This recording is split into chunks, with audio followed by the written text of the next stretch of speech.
It-2 Ottubru jiftaħ il-Parlament u l-ewwel deċiżjonijiet tal-Speaker se jkunu numru ta' rulings li 2 minnhom jittrattaw tal-bit marbuta ma' mistoqsijiet parlamentari. Dawn se jingħaqdu ma' 18 ruling ieħor li nataw f'din il-leġislatura biss dwar mistoqsijiet parlamentari u fihom l-Speaker mistenni jipproponi sistema aħjar ta' kif u meta għandha titwieġeb mistoqsija. L-iktar ħaġa ta' inkwetanti hija illi fil-proċeduri tagħna u anke fil-Commonwealth pratikament m'għandniex il-poter is-sedja illi tidħol għaliex domanda mhux qed tiġi mwieġba jew anke dwar il-kontenut tar-risposta ta' domanda parlamentari.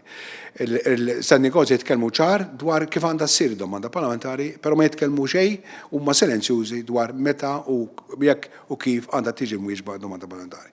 L-Speaker qal li jemmen li wasal iż-żmien sabiex il-Gvern u l-Oppożizzjoni jkollhom diskussjonijiet bejniethom għal reviżjoni tal-standing orders. Min ċifri li għandu fideh TVM News jirriżulta li twieġbu 9 minn kull 10 interpellanzi parlamentari li saru f'din il-leġislatura. Joħroġ ukoll li diġà ntlaħqu n-numru ta' mistoqsijiet parlamentari li saru fil-leġislatura li għaddiet.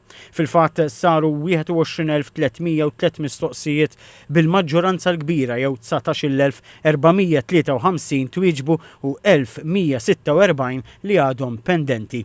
L-Speaker Farrugia tenna li d-diskorsi għandhom jiqsaru minkejja li diġà tnaqsu, semma wkoll id-dritt li ċittadini fittex rimedju għal dak li jingħad fil-Parlament. Tassassinja karattru ġal-Parlament, tattakka persuna li qiegħed fil-proċeduri fil-qorti u dan il-persuna m'għandu l-ebda rimedju fil-konfront ta' dak li qed jitqalfu fil-Parlament. Kelli persuna ta' tkun soċjetà, kumpanija.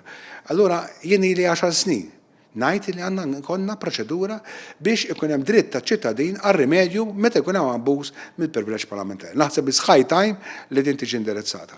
Ippropona wkoll li jkun hemm ħin biex matulu jiġu diskussi r-rapporti tal-Ombudsman.